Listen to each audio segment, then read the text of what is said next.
मित्रांनो, आजच्या व्हिडिओचं नाव आहे आजार टाळण्यासाठी पावसात भिजू नका. काय ते? आले आणि लसूण यांचे सेवन केल्यामुळे व्यक्ती कित्येक मोसमी आजाराशी लढण्यास तयार होते. हर्बल चहा रोग प्रतिकारक क्षमता वाढविण्यासाठी हर्बल चहा घ्या. यासाठी पाण्यात हळद, तुळस, आले, लसूण, दालचिनी, काळे मीठ उकळून घ्या. यात लिंबाचा रस आणि मध मिसळून घ्या. हे रोगांशी लढण्यास मदत करते. सैंधव मीठ मिठाने शरीराचे पित्त वाढेल, जे डायजेशन करण्यास मदत करेल. हळदीचे दूध 1 कप हळदीचे दूध इम्युनिटी वाढवेल. हे अँटीऑक्सिडेंट व कर्क्युमिन अँटीऑक्सिडेंटने भरपूर असते. हे नियमित घेतल्यास स्मरणशक्ती उत्तम होते.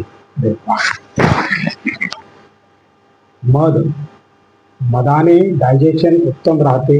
यात सहजतेने पचणारे कार्बोहायड्रेट असतात, त्यामुळे त्वरित एनर्जी मिळते.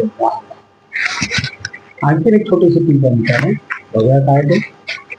तांदळाच्या पाण्याचे आरोग्यदायी फायदे काय ते. तांदळाच्या पेजेत काळे मीठ टाकून प्यायल्यास भूक वाढते. तांदळाच्या पेजेत मध मिसळून प्यायल्याने एनर्जी मिळते, थकवा दूर होतो. तांदळाची पेज आणि गूळ एकत्र करून प्यायल्यास रक्ताची कमतरता दूर होते. तांदळाच्या पेजेत लिंबूचा रस टाकल्याने पोटाच्या समस्या दूर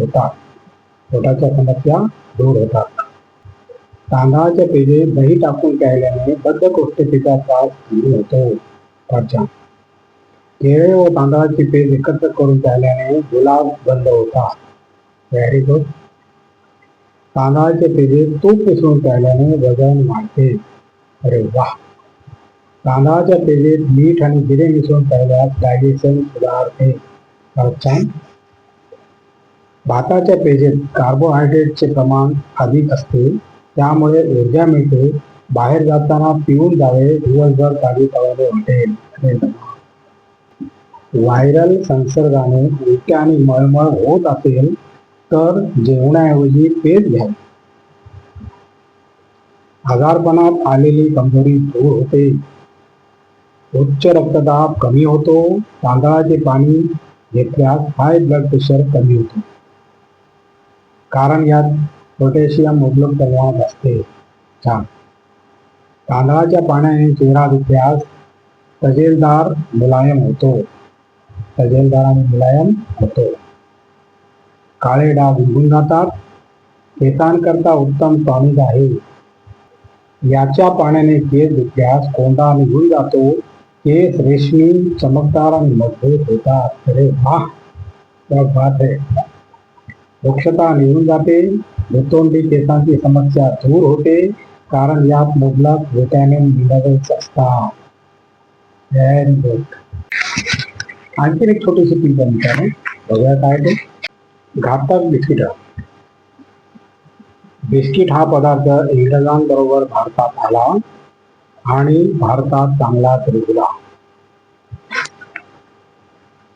आज घडीला बिस्किटाचे मार्केट 25,000 कोटी एवढे आहे. आज घडीला बिस्किटाचे मार्केट 25,000 कोटी एवढे आहे. म्हणजे एवढ्या रकमेची बिस्किटे भारतीय दरवर्षी फस्त करतात. बापरे. आयुर्वेदानुसार म्हणाल तर बिस्किट हा आरोग्यासाठी अपायकारक पदार्थ आहे. आयुर्वेदानुसार बिस्किट हा शिळा पदार्थ आहे.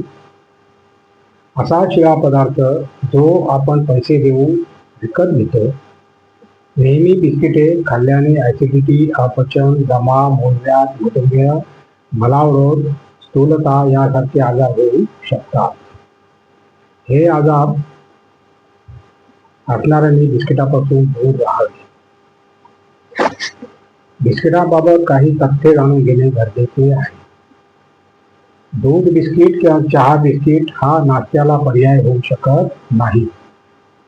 मुलांना भूक लागलेली असताना पोहे, उपमा, शिरा, फळे असे पौष्टिक पदार्थ द्यावेत. बिस्किटावर भूक भागवू नये. बहुतांश बिस्किटे मैद्यापासून बनलेली असतात. मैदा हा पचायला जड असतो, पोटात चिटकून बसणारा, आरोग्याला अपायकारक पदार्थ आहे. आणि अशा प्रकारे मित्रांनो आजचा आपला व्हिडिओ संपलेला आहे. आणि तुम्हाला जर माझा व्हिडिओ आवडला तर लाईक करा, शेअर करा, सबस्क्राईब करा आणि कमेंट जरूर करा. नमस्कार, जय हिंद.